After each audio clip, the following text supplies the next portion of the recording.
Hello everyone, welcome back to AK Pali. दोस्तों, हम सब हाइड्रोलिक्स एंड हाइड्रोलिक्स मशीन की स्टडी कर रहे हैं, जिसमें कि दोस्तों आज इसका लेक्चर नंबर 6 है। और दोस्तों जिसमें कि हम सब चैप्टर नंबर 2 की स्टडी कर रहे हैं, जिसका नाम है प्रॉपर्टीज ऑफ फ्लूइड्स। ओके, और जिसमें कि दोस्तों अब तक के हमने चैप्टर नंबर 2 के 3 लेक्चर प्रोवाइड कर दिए हैं, जिसमें कि दोस्तों हमने प्रॉपर्टीज ऑफ फ्लूइड के टोटल जो है 3 लेक्चर को कवर करा दिया है, जिसमें कि दोस्तों अब जो है प्रॉपर्टीज ऑफ फ्लूइड के टोटल 4 टॉपिक ही बचे हुए हैं। जैसा कि दोस्तों आपका 11वां टॉपिक है काइनेमेटिक विस्कोसिटी, जिसे कि हिंदी में शुद्ध गति की श्यानता कहते हैं। ओके, और ध्यान दीजिए 12वां टॉपिक आपका है वापक प्रेशर, डेट मीन दोस्तों वाष्प दाब इसे कहते हैं हिंदी में। ओके, और ध्यान दीजिए 13वां टॉपिक आपका है कंप्रेसिबिलिटी, जिसे कि हिंदी में हम सब संपीड्यता कहते हैं। ओके, और ध्यान दीजिए दोस्तों ये जो आपके टोटल दोस्तों ये 3 टॉपिक हैं, इन्हें जो है हम सब इसी लेक्चर में कवर करेंगे, डेट मीन लेक्चर नंबर 6 में ही। और दोस्तों जो आपका लास्ट टॉपिक रह जा रहा है डेट मीन सिंपल न्यूमेरिकल वाला, इससे जो है दोस्तों एक सिंगल लेक्चर में ही हम आपको अच्छे से कवर कराएंगे जितने भी न्यूमेरिकल हैं प्रॉपर्टीज ऑफ फ्लूइड के। ओके, तो उम्मीद करते हैं दोस्तों इतना आप समझ के होंगे। ठीक है, तो दोस्तों एक बात और कर लेते हैं, जैसा कि कुछ बच्चे ये कह रहे थे कि सर जो बिल्डिंग ड्राइंग का क्लास है उसे आप रेगुलर कर दीजिए, बट दोस्तों इसमें आपको परेशान होने कोई बात नहीं है, क्योंकि जो आपका बिल्डिंग ड्राइंग है दोस्तों उसमें जो टोटल जो आपके टॉपिक हैं वो बहुत ही कम है। हालांकि दोस्तों यदि उसे हम आपको प्रोवाइड करें तो टोटल जो है आपका दोस्तों लगभग 18 से 20 लेक्चर में पूरा अच्छे से आपका बिल्डिंग ड्राइंग कवर हो जाएगा। ठीक है, जिसमें दोस्तों कुछ टॉपिक को हम लोग रिपीट करके भी सीख लेंगे। ठीक है, तो इसीलिए दोस्तों आपको इसमें परेशान होने वाली कोई बात नहीं है। हालांकि दोस्तों हम बात करें यदि सोम एंड मॉस और जो है आपका हाइड्रोलिक की, तो दोस्तों इसमें जो है आपके जो चैप्टर है ये बहुत अधिक है। ठीक है, जैसा कि दोस्तों बात कर ले सोम एंड मॉस की, तो इसमें जो दोस्तों मैकेनिकल और सिविल का जो डिफरेंट वाले चैप्टर हैं इनको भी लेकर टोटल 12 चैप्टर कवर कराने हैं। और जो हाइड्रोलिक है दोस्तों उसमें भी दोस्तों आप लोगों को हमें 11 चैप्टर कवर कराने हैं। ठीक है, और इनकी अपेक्षा दोस्तों यदि बात करें आपके बिल्डिंग ड्राइंग की, तो दोस्तों आपके बिल्डिंग ड्राइंग में जो चैप्टर है वो टोटल दोस्तों आपको 8 से 9 चैप्टर ही आपको पढ़ने हैं। ठीक है, जिसमें कि आपके प्रत्येक चैप्टर में दोस्तों जो टॉपिक है वो 2 से 3 ही टॉपिक हैं जिन्हें हमें बनाना है। ओके, तो इसलिए दोस्तों जो आपके बिल्डिंग ड्राइंग है उससे हम लोग बहुत ही कम समय में कवर कर लेंगे। पर दोस्तों इस समय जो था हमारा तबीयत नहीं सही था, इसी की वजह से हम आपको लेक्चर नहीं प्रोवाइड कर पाए 1-2 दिन। ठीक है, पर दोस्तों अब इसमें परेशान होने वाली कोई बात नहीं है, क्योंकि दोस्तों अब जो है हमारा तबीयत थोड़ा सही है। ठीक है, तो दोस्तों आज से जो है हम आपको तीनों सब्जेक्ट का जो लेक्चर है दोस्तों उसे टाइम के अकॉर्डिंग अच्छे से प्रोवाइड करते रहेंगे। ठीक है, स्टेप बाय स्टेप, जैसा दोस्तों HHM का भी, सोम और बिल्डिंग ड्राइंग को भी। ठीक है दोस्तों, तीनों को दोस्तों अपने टाइम के अकॉर्डिंग जो है हम आपको प्रोवाइड करेंगे, जिससे कि दोस्तों आप लोग तीनों सब्जेक्ट को जो है पूरा अच्छे से कवर कर लें। ओके ना, जिससे कि दोस्तों हम लोग अपने एग्जाम टाइम से पहले ही इन तीनों सब्जेक्टों को पूरा अच्छे से कवर कर लें, जिससे कि दोस्तों हम लोग इसका लास्ट मोमेंट बैच में अच्छे से तैयारी भी कर पाए। ओके, तो चलिए दोस्तों अब स्टार्ट करते हैं अपना पहला टॉपिक, जिसका नाम है काइनेमेटिक विस्कोसिटी। ओके, तो चलिए दोस्तों इसे करते हैं रफ और समझ लेते हैं 11वें टॉपिक को। ओके ना, तो चलिए, तो दोस्तों अब चलिए देख लेते हैं अपना 11वां टॉपिक, जिसका नाम है काइनेमेटिक विस्कोसिटी, जिसे कि दोस्तों हिंदी में निरपेक्ष या फिर शुद्ध गति की श्यानता कहते हैं। ओके, उम्मीद है दोस्तों समझ पा रहे हैं। काइनेमेटिक विस्कोसिटी को हम लोग हिंदी में भी क्या कहते हैं, तो निरपेक्ष भी कहते हैं या फिर शुद्ध गति की श्यानता भी कहते हैं। ओके ना, तो चलिए दोस्तों अब इसे आप लोग पूरा ध्यानपूर्वक समझेंगे। ठीक है, जिससे कि दोस्तों ये आपको पूरा इजीली अच्छे से समझ में आ जाए। ओके, तो दोस्तों अब ध्यान दीजिए, किसी भी लिक्विड की विस्कोसिटी तथा डेंसिटी के अनुपात को ही निरपेक्ष या फिर शुद्ध गति की श्यानता कहते हैं। ओके दोस्तों, क्या कहा हमने, एक बार और ध्यान सुनिए, कि किसी भी लिक्विड के विस्कोसिटी और डेंसिटी के अनुपात को ही हम लोग काइनेमेटिक विस्कोसिटी कहते हैं। उम्मीद है दोस्तों समझ पा रहे होंगे। ठीक है, ध्यान दीजिए, हमने आपको क्या बताया कि किसी भी लिक्विड की विस्कोसिटी, क्या कहा दोस्तों हमने, किसी भी लिक्विड की विस्कोसिटी तथा डेंसिटी के अनुपात को ही हम लोग काइनेमेटिक विस्कोसिटी कहते हैं। ओके, और दोस्तों ध्यान दीजिए अब कि काइनेमेटिक जो विस्कोसिटी होता है इसे हम लोग न्यू से प्रदर्शित करते हैं। किससे दोस्तों, तो न्यू से। न्यू दोस्तों इस तरह से बनता है। ठीक है, ऐसे बनता है न्यू। ओके, इसे हम लोग हिंदी में न्यू बोलते हैं, म्यू नहीं दोस्तों। ठीक है, ध्यान देंगे आप लोग, क्या बोलते हैं इसे, न्यू बोलते हैं दोस्तों।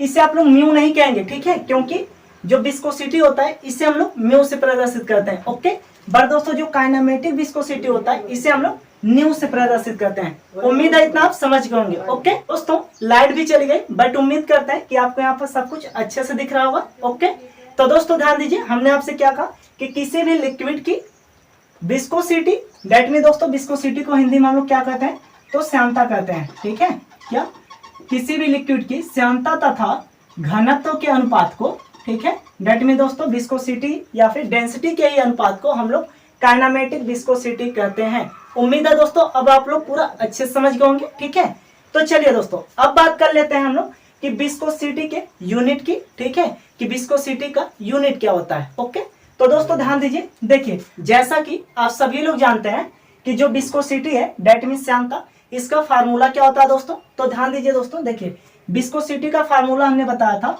कि फोर्स दैट मीन दोस्तों बल, ठीक है, मतलब फोर्स गुणे समय अपान में एरिया होता है। ठीक है, दैट मीन दोस्तों बल गुणे समय अपान में क्षेत्रफल होता है, हिंदी में कहें। ठीक है, तो दोस्तों अब ध्यान दीजिए यहाँ पर बटे हैं, इसके टोटल के बटे लगा दीजिए। ओके, अब नीचे देखिए क्या दिया है, डेंसिटी दैट मीन घनत्व। तो आप सभी लोगों को पता है कि घनत्व बराबर क्या होता है दोस्तों, तो घनत्व बराबर होता है मास अपान क्या होता है दोस्तों, वॉल्यूम होता है। ठीक है, मतलब मास अपान वॉल्यूम।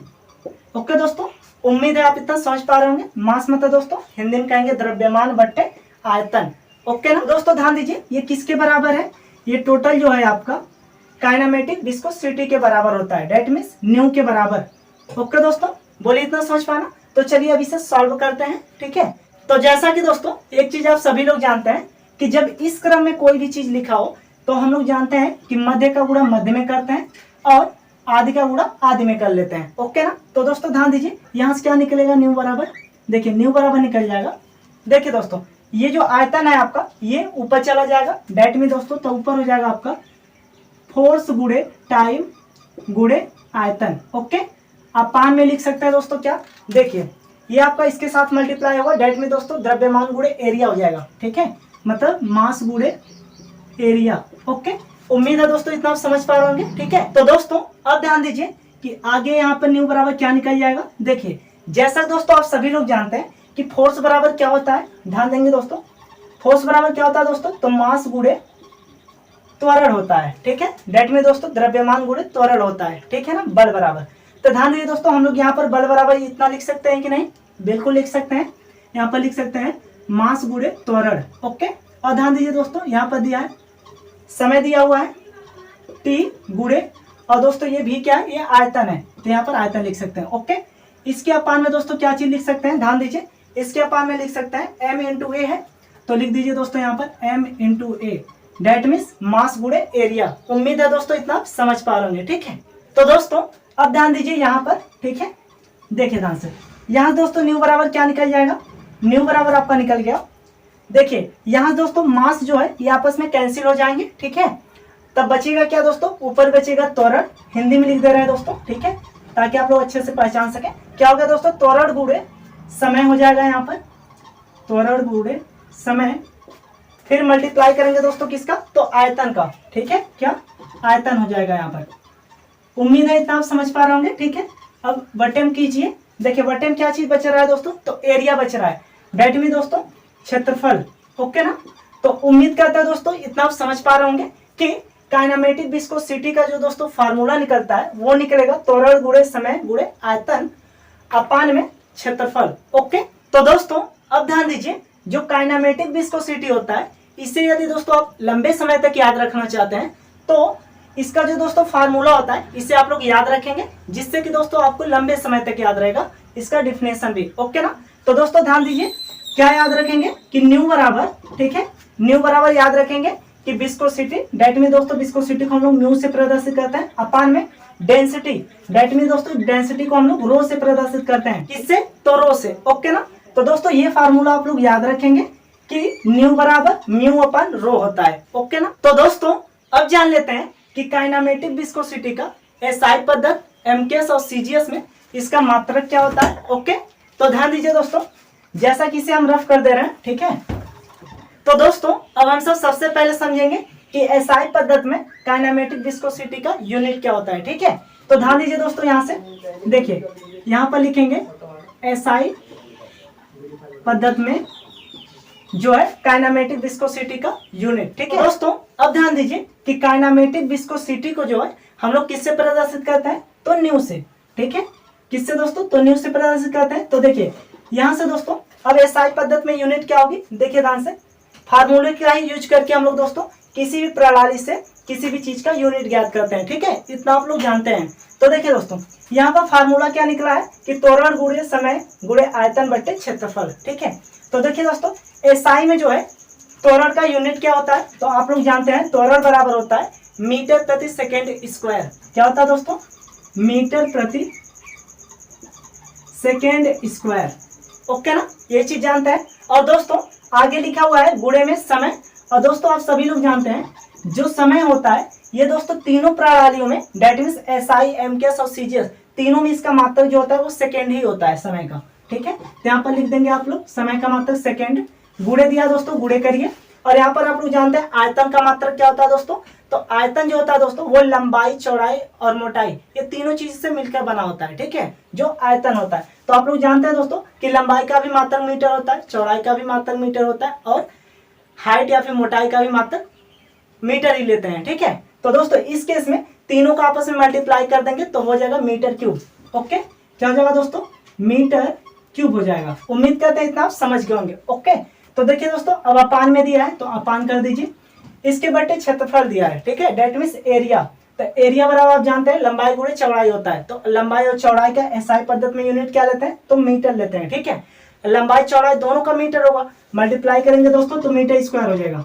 ओके, तो अब ध्यान दीजिए दोस्तों, यहाँ पर न्यू बराबर क्या निकल जाएगा, देखिए यहाँ दोस्तों जो सेकेंड है, यहाँ से एक सेकेंड यहाँ से कैंसिल हो जाएगा। ओके, तो बचा क्या दोस्तों, ध्यान दीजिए, यहाँ से बच गया आपका मीटर, और यहाँ पर क्या बचा दोस्तों, इस मीटर पे क्यूब है। डेट मीन दोस्तों यहाँ पर मीटर पे 4 लगा सकते हैं। ओके, क्योंकि एक घात यहाँ पर, 3 घात यहाँ पर, 4 घात हो जाएंगे। ठीक है, अब देखिए अपान में क्या है, तो समय है, और इसके अपान में क्या है दोस्तों, तो मीटर स्क्वायर है। ओके, उम्मीद करता हूं दोस्तों इतना आप समझ गए होंगे। तो ध्यान दीजिए दोस्तों, यहाँ से क्या निकलेगा, देखिए न्यू बराबर निकल जाएगा आपका, देखिए मीटर पे 4 अपान में सेकेंड इंटू में दोस्तों यहाँ पर मल्टीप्लाई कर देगा, डेट मीन्स मीटर स्क्वायर हो जाएगा। ओके, तो दोस्तों अब यहाँ से देखिए क्या निकलेगा, देखिए यहाँ पर मीटर के पावर 2 लगा है, यहाँ से 2 पावर घट जाएगा। ठीक है, डेट मीन्स इसके पावर 2 बचेंगे। ओके, तो देखिए दोस्तों यहाँ से क्या निकल गया, इससे अब आप लोग यहाँ पर समझ लीजिए। देखिए न्यू बराबर आपका निकल जाता है यहाँ से मीटर स्क्वायर, क्या चाहिए दोस्तों, मीटर स्क्वायर अपान में सेकेंड। ठीक है, क्या दोस्तों, सेकेंड निकल जाता है, जो आपका काइनेमेटिक विस्कोसिटी का एसआई यूनिट होता है। ठीक है दोस्तों, क्या है, तो मीटर स्क्वायर अपान में सेकेंड। उम्मीद है दोस्तों आप लोग इतना समझ गए होंगे। ठीक है, कि हम लोग एसआई यूनिट कैसे निकालेंगे काइनेमेटिक विस्कोसिटी का। ओके ना, क्योंकि दोस्तों ये चीज आपके एग्जाम व्यू से बहुत ही इंपॉर्टेंट है, और ये आपके एग्जाम में पूछता भी है। ठीक है, इसलिए हमने आपको पूरा विस्तार पूर्वक बताया है। ओके, तो दोस्तों अब ध्यान दीजिए कि एमकेएस पद्धति में काइनेमेटिक विस्कोसिटी का यूनिट क्या होता है। ठीक है, तो यहाँ समझ लीजिए दोस्तों, देखिए यहाँ पर लिखिए एमकेएस पद्धति में, ठीक है, काइनेमेटिक विस्कोसिटी का जो है यूनिट। ओके, तो दोस्तों जानते हैं आप लोग काइनेमेटिक विस्कोसिटी को हम लोग किससे प्रदर्शित करते हैं, तो न्यू से। ओके, तो न्यू बराबर दोस्तों क्या हो जाएगा, ध्यान दीजिए, देखिए एमकेएस, एमकेएस का मतलब क्या है दोस्तों, एम का मतलब होता है दोस्तों मीटर। ठीक है, के का मतलब किलोग्राम, और यहाँ पर एस का मतलब सेकेंड होता है। ठीक है, डेट में दोस्तों इस यूनिट में हम लोग किसी भी अन्य यूनिट को चेंज कर लेते हैं। ठीक है, तो देखिए दोस्तों मीटर है ना यहाँ पर, तो आप लोग देख पा रहे होंगे जो एसआई का यहाँ पर यूनिट निकला है दोस्तों, ये भी आपका मीटर में ही है। ठीक है, डेट में दोस्तों हम लोग एमकेएस पद्धति में मीटर में ही लेते हैं लंबाई को, तो यहाँ पर भी दोस्तों क्या है, मीटर में है, इसलिए मीटर में ही ऐसे ही हो जाएगा। और अपान में दोस्तों सेकेंड है, इसमें भी सेकेंड होता है, तो यही हो जाएगा। डेट में दोस्तों जो एसआई पद्धति में आपका यूनिट होगा काइनेमेटिक विस्कोसिटी का, सेम वही जो है आपका एमकेएस में भी हो जाएगा। ओके ना, तो उम्मीद है इतना भी आप समझ पा रहे होंगे। तो ये आपका हो गया एमकेएस का। ओके, तो चलिए दोस्तों अब ध्यान दीजिए कि सीजीएस में क्या होगा, इसका जो काइनेमेटिक विस्कोसिटी का यूनिट है। ठीक है, सीजीएस में, तो ध्यान दीजिए दोस्तों, देखिए सीजीएस में क्या निकलेगा, ध्यान से समझेंगे आप लोग। आप लोग जानते हैं दोस्तों यहाँ पर क्या है, मीटर स्क्वायर है। क्या है दोस्तों, मीटर स्क्वायर। तो दोस्तों सबसे पहले न्यू लिखिए, डेट मीन्स काइनेमेटिक विस्कोसिटी। तो दोस्तों ध्यान दीजिए यहाँ पर क्या है, मीटर है, हम जानते हैं सीजीएस में जो है सी का मतलब क्या होता है, तो सेंटीमीटर होता है, जी का मतलब ग्राम होता है और एस का मतलब सेकेंड होता है। ओके, तो दोस्तों हमें जो है इस रूप में किसी भी अन्य यूनिट को चेंज कर लेते हैं सीजीएस प्रणाली में। ओके, तो देखिए दोस्तों यहाँ पर क्या है, सेंटीमीटर लिखते हैं हम लोग। डेट में दोस्तों मीटर की जगह पर यहाँ पर हम लोग सेंटीमीटर लिख सकते हैं। ठीक है, तो यहाँ पर आप लिख दीजिए सेंटीमीटर स्क्वायर अपान में सेकेंड लिख दीजिए, क्योंकि दोस्तों सेकेंड जो है ये तीनों पद्धतियों में समय का मात्रक सेकेंड सेम होता है। ठीक है, डेट में दोस्तों यहाँ से क्या निकल गया, काइनेमेटिक विस्कोसिटी बराबर सीजीएस पद्धति में सेंटीमीटर स्क्वायर अपान में सेकेंड निकल गया। ओके, तो उम्मीद है दोस्तों ये भी आप समझ पा रहे होंगे। ठीक है, तो दोस्तों अब एक इंपॉर्टेंट चीज जान लीजिए कि सीजीएस में जो काइनेमेटिक विस्कोसिटी होता है इसका मात्रक हम लोग एक स्ट्रोक मानते हैं। क्या चीज दोस्तों, एक स्ट्रोक के बराबर मानते हैं। डेट में दोस्तों इससे आप लोग स्क्रीनशॉट ले लीजिए ताकि यहाँ पर बता दें। ओके, चलिए स्क्रीनशॉट लीजिए, रफ करें इसे। चलिए, तो दोस्तों अब ध्यान दीजिए, हमने आपको क्या बताया कि जो सीजीएस पद्धति में काइनेमेटिक विस्कोसिटी का यूनिट होता है उसे हम लोग क्या मानते हैं, तो एक स्ट्रोक मानते हैं। क्या चीज दोस्तों, एक स्ट्रोक मानते हैं सीजीएस पद्धति में काइनेमेटिक विस्कोसिटी का यूनिट। ओके ना, तो दोस्तों अब ध्यान दीजिएगा, जो एक स्ट्रोक होता है वो आपका सेंटीमीटर स्क्वायर पर सेकेंड के बराबर होता है। क्या चीज दोस्तों, जो एक स्ट्रोक होता है, एक स्ट्रोक जो होता है दोस्तों ये आपका 1 सेंटीमीटर स्क्वायर अपान में सेकेंड के बराबर होता है। उम्मीद है दोस्तों इतना आप समझ पा रहे होंगे। ठीक है, तो दोस्तों ये आपका यहाँ से क्या निकल गया कि जो सीजीएस पद्धति में काइनेमेटिक विस्कोसिटी होता है वो दोस्तों एक स्ट्रोक मानते हैं, जो कि एक स्ट्रोक सेंटीमीटर स्क्वायर पर सेकेंड के बराबर होता है। ठीक है, क्योंकि सीजीएस में ही सेंटीमीटर स्क्वायर पर सेकेंड भी निकल रहा है। ओके, ये दोस्तों कंडीशन से आपके विस्कोसिटी जैसा है, आपको जैसे विस्कोसिटी में बताया था दोस्तों, उसमें भी दोस्तों जो विस्कोसिटी का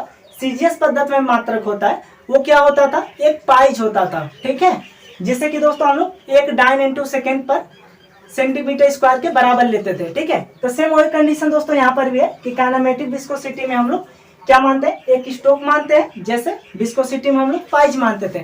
पर दोस्तों पाइज क्यों मानते थे, क्योंकि पाइज जो होता है दोस्तों वो आपका एक असाइंड यूनिट था। ठीक है, डेट में दोस्तों एक वैज्ञानिक के नाम पर था, इसीलिए सीजीएस में हम लोग एक पाइज कहते थे उसे, विस्कोसिटी के यूनिट को। ओके, बट दोस्तों यहाँ पर जो है काइनेमेटिक विस्कोसिटी का जो दोस्तों सीजीएस में यूनिट होता है ये भी आपका असाइंड यूनिट होता है, जो कि एक स्ट्रोक होता है। ओके, तो दोस्तों ध्यान देंगे एक स्ट्रोक क्या है, तो असाइंड यूनिट है। ठीक है, जो कि सीजीएस में काइनेमेटिक विस्कोसिटी का मात्रक होता है। उम्मीद है इतना समझ पा रहे हैं। तो दोस्तों अब जान लेते हैं सीजीएस को एमटीएस में कंपेयर करने पर एक स्ट्रोक बराबर एमटीएस में कितना मान होता है। ओके, क्योंकि दोस्तों आपका जो न्यूमेरिकल है वो दोस्तों इसी प्रकार से रहेगा कि जो एक स्ट्रोक होता है वो दोस्तों आपको एमकेएस पद्धति में ही उसे चेंज करके उसका मान लिखना रहेगा, क्योंकि दोस्तों आप जानते हैं क्वेश्चन में जो है दोस्तों सीजीएस में मात्रक नहीं लिखा रहता है। ठीक है, एमकेएस पद्धति में ही लिखा रहता है। तो इसीलिए दोस्तों हम लोग यहाँ पर ये जानेंगे कि एक स्ट्रोक बराबर एमकेएस में कितना मान होता है एक स्ट्रोक का। ठीक है, तो देखिए दोस्तों यहाँ पर आप लोग जानते हैं कि 1 सेंटीमीटर बराबर सीजीएस का मात्रक क्या है दोस्तों, पहले तो 1 सेंटीमीटर स्क्वायर है, तो यहाँ पर लिख दीजिए 1 सेंटीमीटर स्क्वायर अपान में सेकेंड। सीजीएस का कंपेयर किससे कर रहे हैं, तो एमकेएस से। डेट में दोस्तों किससे, एमकेएस में मात्रक क्या होता है काइनेमेटिक विस्कोसिटी का, तो मीटर स्क्वायर अपान में सेकेंड होता है। उम्मीद है इतना भी समझ गए होंगे। ओके, तो दोस्तों अब ध्यान दीजिएगा, देखिए अब यहाँ से आप लोग क्या समझेंगे कि यहाँ से 1 सेंटीमीटर स्क्वायर बराबर कितना मीटर स्क्वायर होता है। तो देखिए दोस्तों आप लोग जानते हैं 1 सेंटीमीटर बराबर 10 के पावर -2 मीटर होता है। ठीक है, क्या होता है, 1 सेंटीमीटर बराबर 10 के पावर -2 मीटर होता है। ओके, तो दोस्तों ध्यान दीजिए यहाँ पर 1 सेंटीमीटर स्क्वायर है ना, तो देखिए इसे करते हैं रफ। ठीक है, ध्यान सब समझिएगा। देख तो दोस्तों अब ध्यान दीजिए यहाँ पर क्या हो जाएगा, तो 1 सेंटीमीटर स्क्वायर अपान में सेकेंड बराबर क्या लिख सकते हैं दोस्तों, तो हम जानते हैं कि 1 सेंटीमीटर बराबर 10 के पावर -2 मीटर होता है। ठीक है, बट दोस्तों यहाँ पर सेंटीमीटर स्क्वायर है, इसीलिए हम लोग यहाँ पर क्या कर देंगे, स्क्वायर कर देंगे। ओके, और यहाँ मीटर का भी स्क्वायर हो जाएगा, जो कि दोस्तों देखिए इससे मेल हो जा रहा है। ठीक है, और अपान में दोस्तों क्या है, समय है, तो समय लिख दीजिए, मतलब सेकेंड। ओके, तो दोस्तों अब ध्यान दीजिएगा, इसका मान ज्ञात कीजिए। जैसा कि आप सभी जानते हैं दोस्तों 1 सेंटीमीटर स्क्वायर पर सेकेंड बराबर क्या होता है, तो हम जानते हैं ये एक स्ट्रोक के बराबर होता है, एक स्ट्रोक के बराबर होता है। इसके इक्वल क्या हो जाएगा दोस्तों, ध्यान दीजिए 10 है तो 10 लिख दीजिए, इसके पावर क्या हो जाएगा 2 दूना 4, डेट मीन्स 10 के पावर -4 मीटर स्क्वायर अपान में सेकेंड।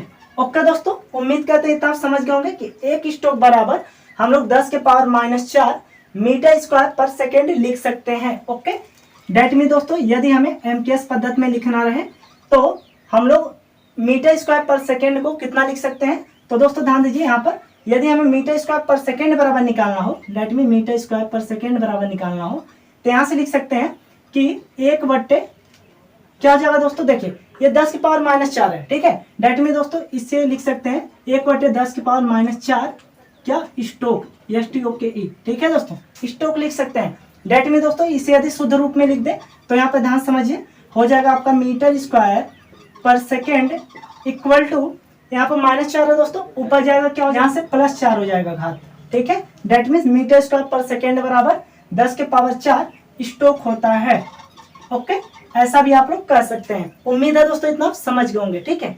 तो दोस्तों अब एक चीज इंपॉर्टेंट चीज जानिए कि 1 सेंटी स्टोक बराबर क्या होगा, ठीक है। क्या हम लोग 1 सेंटी स्टोक का मान निकालें तो कितना निकलेगा, ध्यान दीजिए दोस्तों, देखिए 1 सेंटी स्टोक का मान ना, तो देखिए यहाँ से, यहाँ पर सेंटीमीटर स्क्वायर बराबर क्या होता है, 10 के पावर -2 उसके टोटल के पावर 2 होता है, ठीक है। तो दोस्तों ध्यान दीजिए, हम लोग 1 सेंटी बराबर क्यों निकाल रहे हैं, 1 सेंटी स्क्वायर बराबर नहीं, ठीक है। तो यहाँ से स्क्वायर से स्क्वायर हट जाएगा, तो बचेगा क्या दोस्तों, 10 के पावर -2।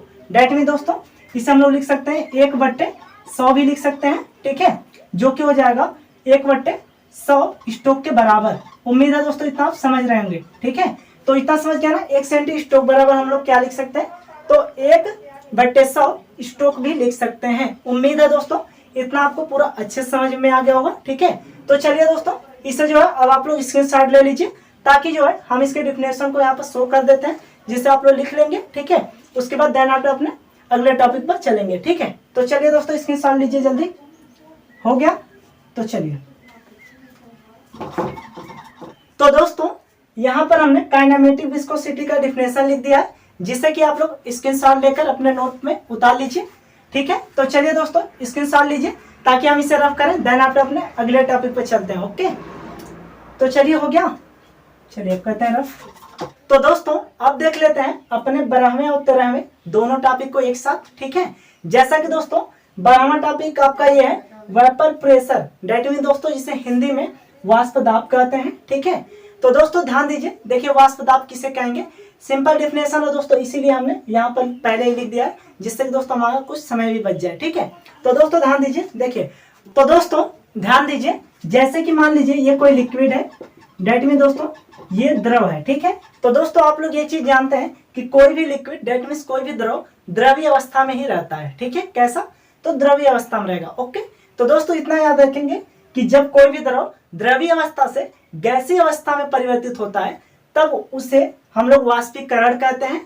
और वाष्पीकरण क्यों होता है दोस्तों, तब वाष्प दाब के कारण ही होता है, ठीक है ना दोस्तों। दोस्तों क्या कहेंगे कि जब कोई भी द्रव द्रव्य अवस्था से गैसीय अवस्था में कन्वर्ट होता है, डेट मीन्स परिवर्तित होता है, तब उसे वाष्पीकरण कहते हैं, जो कि वाष्प दाब के कारण होता है। ओके ना, क्योंकि दोस्तों आप लोग एक चीज जानते हैं कि कोई भी द्रव गैसीय अवस्था में कब कन्वर्ट होगा, जब उस पर टेम्परेचर पड़ेगा, ठीक है। तो दोस्तों जितना अधिक टेम्परेचर इस लिक्विड पे पड़ेगा, उतना ही अधिक जो है दोस्तों ये जो लिक्विड है ये गैसीय अवस्था में कन्वर्ट होगा, ठीक है। इसीलिए दोस्तों एक बात इंपॉर्टेंट है जो कि याद रखेंगे कि जब किसी भी लिक्विड का जो है दोस्तों यदि हम टेम्परेचर बढ़ा दें, ठीक है, तो उस अवस्था में दोस्तों जो वाष्प दाब होता है उसका भी मान बढ़ जाता है, ठीक है। डेट में दोस्तों वाष्प दाब का भी मान क्या होता है, बढ़ जाएगा जब हम लिक्विड का टेम्परेचर बढ़ा देंगे। ओके, तो दोस्तों यही चीज हालांकि यहाँ पर लिखा भी गया है, जिससे आप लोग देख सकते हैं, देखिए कि किसी द्रव के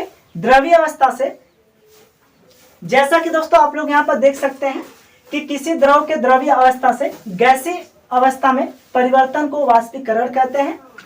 और नोट पॉइंट पे यहाँ पर हमने लिख दिया दोस्तों इसलिए कि तापमान बढ़ाने के साथ द्रव का वाष्प दाब भी क्या होता है, तो बढ़ जाता है। ओके ना, तो उम्मीद करते हैं दोस्तों अब आप लोग समझ गए होंगे कि वेपर प्रेशर क्या होता है, डेट मीन्स वाष्प दाब क्या होता है। दोस्तों अब समझ लेते हैं अपने 13वें टॉपिक को, जिसका नाम है कंप्रेसिबिलिटी, जिसे कि हिंदी में संपीड्यता कहते हैं। ओके, तो दोस्तों सबसे पहले आप लोग ध्यानपूर्वक समझेंगे कि कंप्रेसिबिलिटी होती क्या है, ठीक है। देन आपका दोस्तों यहाँ पर जो भी डिफिनेशन लिखा गया है, इससे आप लोग स्क्रीनशॉट लेकर अपने नोट पे उतार लेंगे। ओके ना, तो चलिए दोस्तों समझिए। सबसे पहले दोस्तों ये ऊपर वाला जो है इसे आप लोग स्क्रीनशॉट लेकर पहले रख लीजिए, जिससे कि दोस्तों हम इसे रफ करें और यहाँ पर क्योंकि हम आपको समझाएंगे, ठीक है।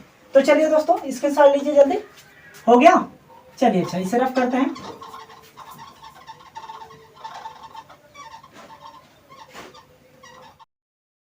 तो दोस्तों अब ध्यान से समझिए कि कंप्रेसिबिलिटी होती क्या है, ठीक है। तो दोस्तों ध्यान दीजिए, जैसे कि मान लीजिए ये कोई लिक्विड है, ठीक है। क्या दोस्तों, मान लीजिए ये कोई लिक्विड है और दोस्तों यदि किसी लिक्विड पर, ठीक है, कोई एक्सटर्नल प्रेशर लगाया जाए, डेट में दोस्तों कोई बाह्य दाब लगाया जाए, तब इस केस में दोस्तों यदि लिक्विड के आयतन में यदि चेंजिंग आता है, डेट में दोस्तों यदि इस लिक्विड के आयतन में कोई परिवर्तन होता है, तब लिक्विड के इस गुण को ही हम लोग कंप्रेसिबिलिटी कहते हैं। ओके ना। तो दोस्तों एक बार और ध्यान सुनिए। देखिए, जब किसी लिक्विड पर कोई एक्सटर्नल डेट मींस बाह्य दाब लगाया जाए, तब इस केस में दोस्तों लिक्विड के आयतन में यदि कोई परिवर्तन होता है, तब लिक्विड के इस गुण को ही हम लोग क्या कहते हैं, तो कंप्रेसिबिलिटी कहते हैं। ओके ना। अब उम्मीद करते हैं पूरा अच्छे समझ गए होंगे। तो दोस्तों अब ध्यान दीजिए, जो ये दोस्तों कंप्रेसिबिलिटी होता है, इसे हम लोग बीटा से प्रदर्शित करते हैं। किससे, तब याद रखेंगे दोस्तों कि बीटा से, ठीक है ना, कि बीटा से कंप्रेसिबिलिटी को प्रदर्शित करते हैं। तो दोस्तों अब ध्यान दीजिए, जो कंप्रेसिबिलिटी होता है ये दोस्तों बुलक मॉडुलस का, डेट मींस दोस्तों आयतन प्रत्यास्थता गुणांक का जो होता है ये उल्टा होता है जो कंप्रेसिबिलिटी होता है। ओके ना। और दोस्तों जो बुलक मॉडुलस होता है इसे हम लोग के से प्रदर्शित करते हैं। किससे, तो के से। किसको, तो बुलक मॉडुलस को, ठीक है। बुलक मॉडुलस को जो है दोस्तों हम लोग के से प्रदर्शित करते हैं। ओके। और दोस्तों ये कंप्रेसिबिलिटी जो होता है, डेट मींस जो बीटा होता है, ये दोस्तों बुल्क मॉडुलस का क्या होता है, उल्टा होता है। डेट मींस दोस्तों हम लोग बीटा बराबर यहाँ से लिख सकते हैं 1/k भी लिख सकते हैं, ठीक है। तो उम्मीद है दोस्तों इतना आप समझ गए होंगे। ओके। तो दोस्तों अब बात कर लेते हैं कि यहाँ पर दोस्तों जो यह आयतन प्रत्यास्थता गुणांक होता है, डेट मींस बुलक मॉडुलस होता है, इसका दोस्तों यहाँ पर मान क्या होगा और टोटल दोस्तों इस कंप्रेसिबिलिटी का फार्मूला क्या निकलेगा, इसे भी जान लेते हैं, ठीक है। तो ध्यान दीजिए दोस्तों, देखिए जैसा कि आप लोग समझ गए होंगे, ठीक है। तो दोस्तों इसे भी हम रफ कर देते हैं, ठीक है, इसे हम कर देते हैं रफ। अब ध्यान समझिए, यहाँ पर देखिए ये बीटा आप समझ गए क्या है, कंप्रेसिबिलिटी है। ओके। यहाँ पर 1 है, 1 ऊपर लिखिए, अपान करिए। हम जानते हैं क्या होता है, बुलक मॉडुलस का उल्टा होता है जो कंप्रेसिबिलिटी होता है, ठीक है, इसीलिए 1/k लिखते हैं, मतलब 1/ बुलक मॉडुलस। तो दोस्तों ध्यान दीजिए, जो बुलक मॉडुलस होता है इसे हिंदी में आयतन प्रत्यास्थता गुणांक कहते हैं। और जो दोस्तों ये बुलक मॉडुलस होता है इसके बराबर जानते हैं क्या फार्मूला होता है, देखिए तो इसके बराबर होता है संपीड्य प्रतिबल अपान में दोस्तों होता है आयतन विकृत। क्या होता है दोस्तों, आयतन विकृति होता है। ओके। तो उम्मीद है दोस्तों इतना आप समझ पाओगे। क्या कहा हमने कि जो बुलक मॉडुलस होता है दोस्तों इसका जस्ट उल्टा कंप्रेसिबिलिटी होता है, इसीलिए हम लोग कंप्रेसिबिलिटी बराबर 1/ बुलक मॉडुलस लिखते हैं, ठीक है। और बुलक मॉडुलस का दोस्तों फार्मूला क्या होता है, तो वो होता है संपीड्य प्रतिबल बट्टे आयतन विकृत होता है, ठीक है। इतना आप लोग याद रखेंगे। तो दोस्तों देखिए यहाँ से क्या मान निकलेगा, देख लीजिए यहाँ पर आगे देखिए 1 ऊपर है, 1 कर दीजिए ऊपर। ओके। तो दोस्तों एक चीज आप ध्यान दीजिए, जो संपीड्य प्रतिबल होता है, ठीक है, संपीड्य प्रतिबल, डेट में दोस्तों सबसे पहले प्रतिबल को समझिए। देखिए प्रतिबल क्या होता है, हम जानते हैं प्रतिबल को हम लोग सिग्मा से या फिर पी से प्रदर्शित करते हैं, ठीक है। डेट में दोस्तों यहाँ पर संपीड्य प्रतिबल लिखा है, हम लोग यहाँ पर डेल्टा पी मान लेते हैं। उम्मीद है इतना आप समझ पा रहे होंगे, ठीक है। तो अब ध्यान दीजिए, अपान दिया तो अपान कर दीजिए। अब नीचे लिखा क्या, आयतन विकृत। आयतन विकृत को दोस्तों हमने सोम में पढ़ा है कि ईबी से प्रदर्शित करते हैं। ई फॉर विकृत होता है, ठीक है, और भी फॉर क्या होता है दोस्तों, तो आयतन होगा। ओके ना। तो दोस्तों अब ध्यान दीजिए, देखिए यहाँ से क्या निकलेगा दोस्तों, मतलब आयतन विकृत का फार्मूला क्या होता है, हम लोग पढ़े थे कि डेल्टा भी अपान भी होता है, डेट मीन्स आयतन में परिवर्तन बट्टे वास्तविक आयतन होता है, ठीक है। तो इसकी जगह पर दोस्तों हम लोग यहाँ पर लिख सकते हैं डेल्टा भी अपान भी। उम्मीद है इतना आप समझ गए होंगे, ठीक है। तो दोस्तों अब ध्यान दीजिए, इसे हम करते हैं रफ, ठीक है, और इन सबको भी कर देते हैं रफ, ठीक है। यहाँ पर अब समझेंगे हम लोग, ठीक है। देखिए अब समझ लेते हैं दोस्तों, इसे सॉल्व करते हैं, ठीक है। तो देखिए बीटा बराबर क्या निकलेगा, यहाँ से आपका बीटा बराबर निकल। तो दोस्तों अब ध्यान दीजिए कि यहाँ पर क्या होगा, तो दोस्तों यहाँ पर ध्यान दीजिए, देखिए आप लोग जैसा देख पा रहे हैं, ये जो फार्मूला है संपीड्य प्रतिबल बट्टे आयतन विकृत, ये किसका फार्मूला था? बुल्क मॉडुलस का है। ठीक है, तो दोस्तों ध्यान दीजिए, बुल्क मॉडुलस का ये फार्मूला है। ओके, जिसके स्थान पे हमने दोस्तों लिखा है डेल्टा पी अपान डेल्टा वी अपान भी लिखा है। ठीक है, तो दोस्तों सबसे पहले इन तीनों का आप लोग सॉल्व कर लीजिए। ठीक है, डेट में दोस्तों उसके बाद ऊपर वाले से कंपेयर करके हम लोग सॉल्व करेंगे। ठीक है, देखिए सबसे पहले ऊपर क्या है, 1 है, 1 ऐसे रहने दीजिए। ठीक है, डेट में दोस्तों इन दोनों फार्मूले को पहले सॉल्व कर लीजिए। ठीक है, तो जैसा दोस्तों देख पा रहे हैं संपीड्य प्रतिबल क्या है, डेल्टा पी, इसके बट्टे में कुछ नहीं दिया है तो इसके बट्टे हम लोग 1 मान सकते हैं। ठीक है, और ध्यान दीजिए आयतन विकृत क्या है, डेल्टा वी अपान वी, ये दोस्तों अंश और हर दोनों में दिया है, ऊपर वाला केवल अंश में था इसलिए हमने उसके हर में 1 मान लिया। ठीक है, तो दोस्तों आप ध्यान दीजिए, आप लोग जानते हैं मध्य का गुणा मध्य में होता है, आदि का गुणा आदि में होता है। ठीक है, क्या जानते हैं दोस्तों कि मध्य का गुणा मध्य में होता है, आदि का गुणा आदि में होता है। ओके, तो दोस्तों ध्यान दीजिए, देखिए यहाँ से जो भी है उठ के ऊपर चला जाएगा, दैट मीन्स ऊपर हो जाएगा डेल्टा पी इंटू में क्या लिख सकते हैं दोस्तों, भी। ओके ना, डेल्टा पी इंटू में भी हो जाएगा, इसे दोस्तों दूसरे पेन से लिख दे रहे हैं, देखिए वहां से डेल्टा पी इंटू में भी हो गया। ओके ना, ये ऊपर चला गया, नीचे क्या बचा दोस्तों, तो डेल्टा भी बच गया। ओके ना, तो दोस्तों अब इसे सॉल्व करिए, देखिए आसान हो गया। अब इस तरह से हो गया, हम जानते हैं ऊपर वाला अंश के रूप में दिया, इसके नीचे 1 मान सकते हैं। ठीक है, तो इसका मध्य का गुणा मध्य में हो जाएगा, डेट में से ऊपर चला जाएगा सबसे नीचे वाला, डेल्टा भी अपान क्या हो जाएगा दोस्तों, डेल्टा पी इंटू में भी हो जाएगा। ओके, उम्मीद करते हैं आप समझ गए होंगे दोस्तों। तो ध्यान दीजिए दोस्तों, देखिए इसका यहाँ से मात्रक क्या निकलेगा, बट दोस्तों इसे जानने से पहले एक चीज और ध्यान दीजिए, देखिए जो यहाँ दोस्तों कंप्रेसिबिलिटी का ये मान निकलता है, डेट मीन्स जो बुल्क मॉडुलस का जस्ट उल्टा होता है, इसे दोस्तों हम लोग माइनस में लेके चलते हैं। किसमें, तो माइनस में, इन टोटल को जो है दोस्तों हम लोग माइनस में लेके चलते हैं। ओके ना, तो यहाँ पर भी दोस्तों आप लोग माइनस में ले लीजिएगा ये जो है। ठीक है, ये माइनस में हम लोग लेके चलते हैं। ठीक है, इतना ध्यान दीजिएगा। ध्यान दीजिए कि क्यों यहाँ पर माइनस लेते हैं, तो दोस्तों ध्यान दीजिएगा यहाँ पर संपीड्य प्रतिबल है, डेट मीन्स किसी भी बॉडी के दोस्तों अंदर की तरफ दावेगा, डेट में दोस्तों उसका जो शेप एंड साइज है उसे घटाने का कम करेगा। ठीक है,